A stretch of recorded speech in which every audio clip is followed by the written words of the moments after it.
Hi, everyone. My name is Lena. I'm 28 years old and a graphic designer. This is the story of how my perfect romance unraveled into a nightmare. It all began last spring at the Tech Vision conference in Chicago. I was presenting my design portfolio, showcasing my unique fusion of traditional art and digital media. That's when I noticed him, a tall, charming man in the audience who seemed captivated by my work. After the session, he approached me, his blue eyes sparkling with enthusiasm. "Your work is incredible," he said. "The way you blend traditional and digital techniques is unlike anything I've ever seen." That was James. My heart fluttered as we exchanged numbers, and by the following week, we were meeting for morning coffee dates before work. James was everything I thought I wanted: successful, attentive, and so understanding. "You're different from anyone I've ever met," he'd say, and I believed him. 3 months into our relationship, James introduced me to his family. His sister, Sarah, was intense, to say the least. "James tells me everything about you," she said, her piercing gaze making me feel like a specimen under a microscope. Her husband, Mike, was quieter, simply nodding along to whatever Sarah said. "We're incredibly close," James explained. "Sarah practically raised me after our dad passed away." Then there was Barbara, their mother, who had an unsettling habit of comparing me to James' ex-girlfriends. "You're much more suitable than the others," she'd remark, her tone making it clear that I was being evaluated. My best friend, Diane, noticed red flags before I did.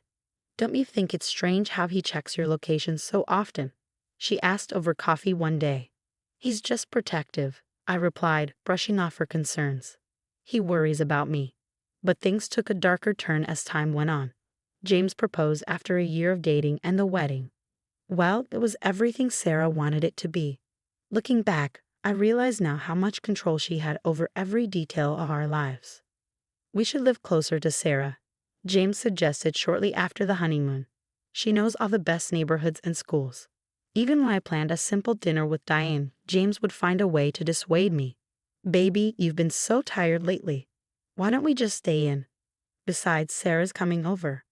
Then came the news that changed everything. I was pregnant. Overwhelmed with joy, I took 3 tests just to be sure. James seemed thrilled, but Sarah's reaction was off. "You need to be extremely careful," she said, gripping my arm a little too tightly. "Our family has a history of complicated pregnancies. Dr. Thompson will oversee everything to make sure it goes smoothly." Dr. Thompson, the family doctor, had always been unnervingly close to Sarah.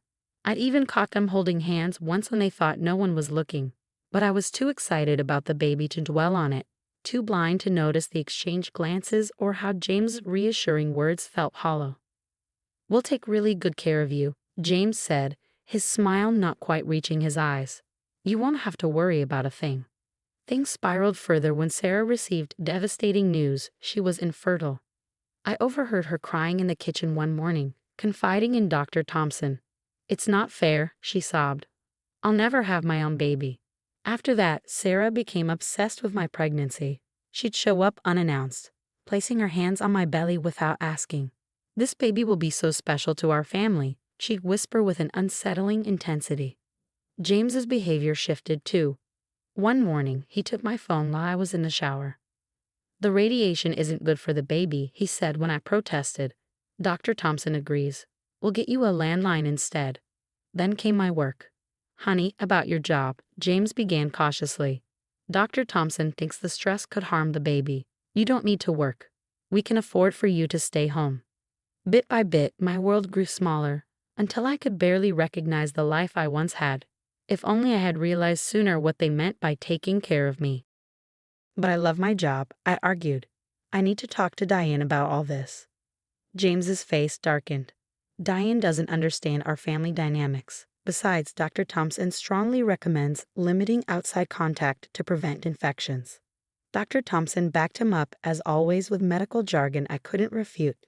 "Your pregnancy is extremely delicate," he explained during one of his home visits. "Complete bed rest and isolation are necessary." Sarah, of course, stepped in to help. She took over everything, spending hours in the nursery. "The crib should face east for better energy," she declared one day. When I disagreed, she snapped, "I've researched this extensively. I know what's best." Barbara chimed in during her frequent visits, always praising their controlling behavior. "You're so blessed to have such a devoted family," she cooed. "When I was pregnant, I had to do everything myself. But something was wrong. After taking my prenatal vitamins, I started feeling strange, exhausted all the time. Why am I so sleepy?" I asked during a checkup. "Perfectly normal," Dr. Thompson assured me.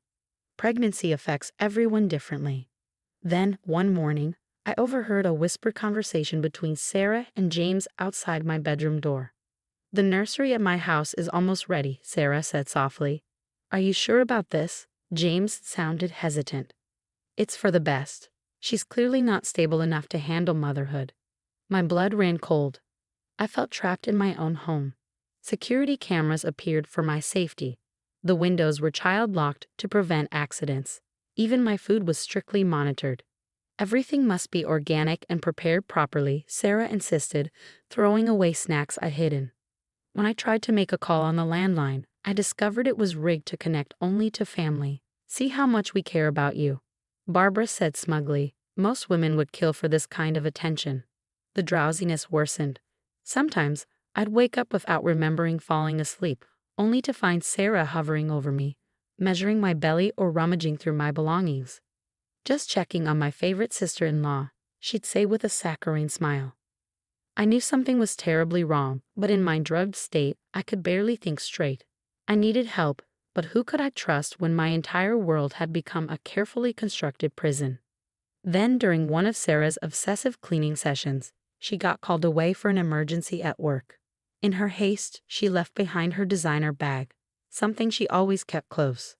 My hands trembled as I opened it. Inside, I found a leather-bound diary. What I read made my blood turn to ice. "Plan is proceeding perfectly," one entry read. "James agrees it's best for everyone.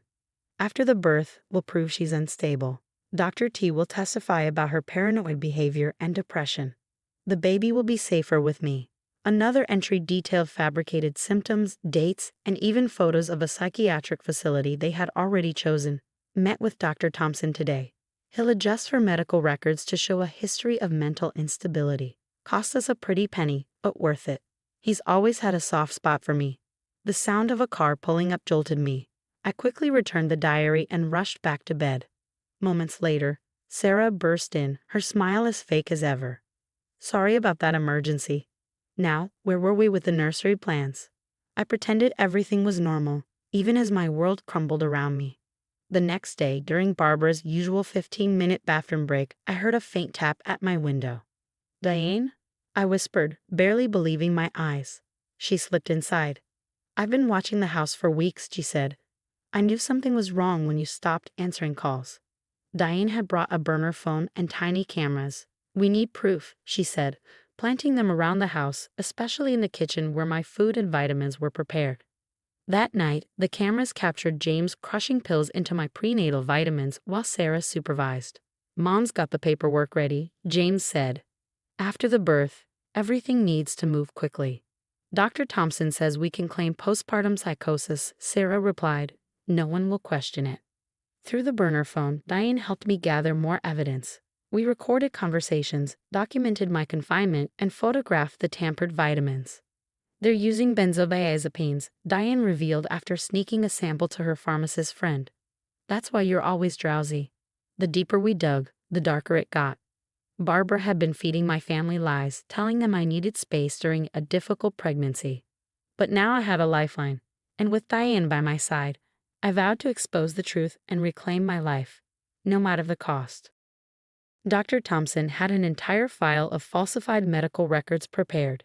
Even Mike, Sarah's husband, was in on it. There were texts about him drafting the legal documents for my institutionalization. "We need to get you out," Diane said during another secret visit. "But we have to be smart about it.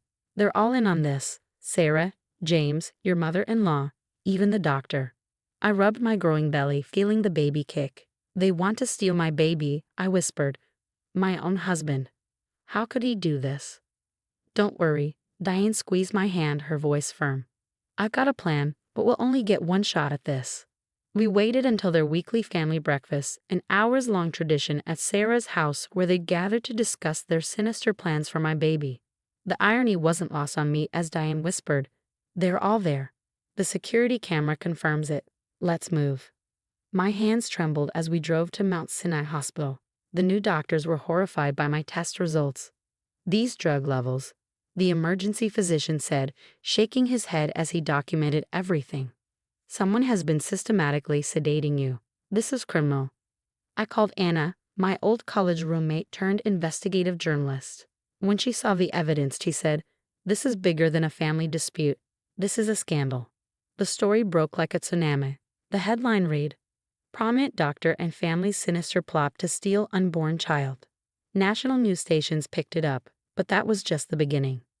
"Mrs. Anderson, we need to talk about your husband's financial activities," a corporate investigator told me at the safe house.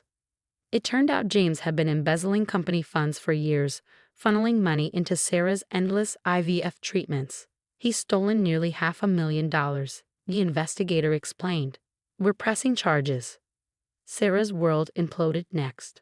Her fraudulent insurance claims for non-existent fertility treatments came to light. During her very public divorce proceedings, she screamed at Mike, "I did it for us. Everything I did was to give us a family." The day Dr. Thompson was arrested, my water broke. Diane stayed by my side through 16 grueling hours of labor. "It's a girl," the doctor announced, placing her in my arms. "Hello, Emma," I whispered, tears streaming down my face. "You're safe now." The sentencing hearings followed. James received 12 years for embezzlement, conspiracy, and attempted kidnapping. Dr. Thompson lost his medical license and was sentenced to 8 years. Sarah received 5 years for insurance fraud and conspiracy. During the final hearing, I addressed the court. "They tried to steal not just my baby, but my sanity and my life. Sometimes the best revenge isn't watching your enemies fall. It's rising so far above them that their schemes seem small and pathetic in comparison." Today, Emma and I are thriving. She's proof that love doesn't need control or manipulation, it just needs to be real. But I often wonder, what would you do if you discovered your spouse and their entire family were secretly drugging you and plotting to steal your child?